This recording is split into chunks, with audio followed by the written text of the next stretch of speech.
هنتفرج النهارده على السبوره المغناطيسيه للاطفال من سن 3 سنين. تمام. تعلم بقى التعرف على الحيوانات، كتابه، الكلام ده كله هنشوف مع بعض كده، ونفتح مع بعض العلبه ونرجع تاني. العلبه طلعنا السبوره طبعا زي العاده، خامه ممتازه يعني من غير ما نتكلم. حضراتكم بصوا كده على الخامه، يعني حاجه تقفيل ممتاز يعني. دي بتكون وش وظهر. الوش وايت بورد، تمام، والظهر سبوره اللي هي بتتكتب عليها بالطباشير. تمام. هي المفروض بتتسند هنا بس عشان اطلع الحاجه مع حضراتكم وبعد كده نسندها. بيبقى معاها قلم ده فيه بشاره، بيبقى فيه ايه، مغناطيس عشان يلزق على الوايت بورد كده. تمام. بيبقى معاها طباشير، تمام، علبه طباشير، ومعاها بشاوره عشان نمسح بيها الايه اللي نكتبه. ماشي. وبالنسبه للكروت دي المفروض بتتفكك زي بالظبط كده على السبوره. الحاجات اللي هي بتكون متقطعه ديت كده، يعني بنشكل الحاجات دي، يعني بنشكل مثلا الزرافه، بنشكل الحصان كده. بيبقى في بقى مثلا دماغ زي كده، دماغ الاسد، وهكذا، وهتلاقي جسمه والكلام ده. طبعا بنفصصهم للطفل يعني كلهم، دول ودول. وفي طبعا بطريق نقلبها كده، وفي معاه في بطريق، وفي حاجات يعني كتير. طبعا بنطلع دول من الورقه. تمام. وكل دول بيلزقوا، يعني كل دول بيلزقوا على الوايت بورد.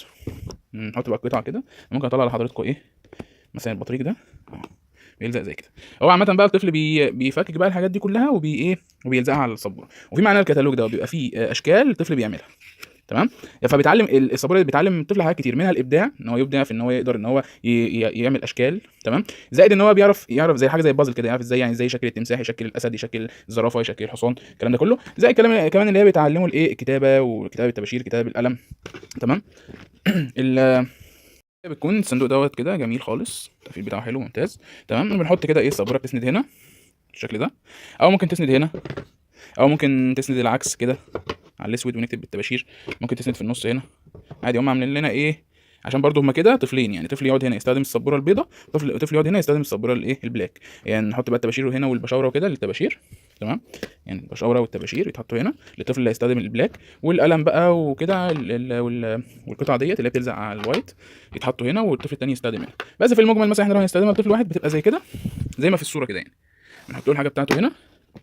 تمام. وبنقطع دول من الكروت بتاعتهم. تمام. وهو بقى بيبدع بقى في ان هو يعرف يعمل شكل، يكتب براحته، يفتح القلم، يعني القلم بيتفتح ثانيه واحده، فتح كده. تمام.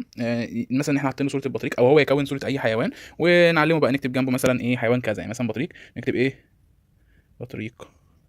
تمام. وطبعا بقى بيتمسح بدي، يعني بيتمسح بالابيض ده. تمام. بنعلمه بقى مثلا ممكن يعمل عمليات حسابيه، نكتب عليه بقلم في الماستر عامه، يعني هي بتتعامل معامله الوايت بورد عادي. واللي هي السبوره الثانيه ديت بتتعامل معامله الايه، البلاك بورد برده عادي. بيتكتب عليها باي طباشير، يعني هو جاي طبعا معاه علبه طباشير، ولما بتخلص بنكتب عليها بالطباشير برده عادي يعني. بهنا نكون وصلنا لنهايه يعني ايه الريفيو بتاعنا، وان شاء الله باذن الله نقدم لحضراتكم المزيد والمزيد من الحاجات الكويسه يعني. شكرا.